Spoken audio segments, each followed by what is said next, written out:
ఈరోజు పోరాడేవాడన్న పేరు మనం పెట్టుకొని మనం పోరాడలేక చేతులు ఎత్తేస్తామంటే మన పని ఏంటి? మన గురించి మనమే చెప్పుకోవడానికి ఏం మిగిలింది? ఒకసారి ఒక సింహాన్ని చూసినప్పుడు దాని ముఖం మీద పెద్ద పెద్ద గాయాలు ఉన్నాయి. భయపడి దాని గురించి మాట్లాడుతూ అంటున్నాడు. ఆ ముఖం మీద గాయాలు అది పోరాడిందంటానికి గుర్తు. ఏంటది? ఇప్పుడు మన జీవితంలో ఎన్నోనే గాయాలు. ఏంటి మన సాక్ష్యాలు అన్నీ గాయాలే. ఆ గాయాన్ని తట్టుకొని బయటికి వచ్చావు చూసావా, అది నీ సాక్ష్యం.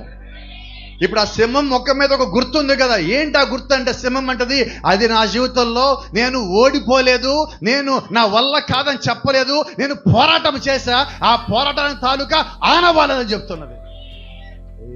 నీ జీవితంలో ఒక పరిస్థితి వస్తుంది, నీ జీవితంలో ఒక ఒత్తిడి వస్తుంది, నీ జీవితంలో ఒక శోధన వస్తుంది. అయితే అక్కడితో నీ జీవితం ఆగిపోలా. ఎర్ర సముద్రం అడ్డొచ్చింది, వారి ప్రయాణం అక్కడ ఆగిపోలా. యోర్దాను నది అడ్డొచ్చింది, వారి ప్రయాణం అక్కడ ఆగిపోలా. ఇదిగో ఇప్పుడు యెరికో గోడలు అడ్డొచ్చింది, వారి ప్రయాణం అక్కడ ఆగిపోదు. కారణం ఏంటంటే వారిని పిలిచిన వాడు దేవుడై ఉన్నాడు. వారు వెంబడించే దేవుని స్వరమై ఉన్నది, వారికి కావాల్సిన దేవుని యొక్క వాక్యమై ఉన్నది. వారు దేవుడిచ్చిన వాగ్దానాన్ని వెంబడిస్తున్నారు. వారు ఆగిపోయే ప్రజలు కాదు, కానీ జీవితంలో ముందుకు సాగిపోయే ప్రజలయ్యారు.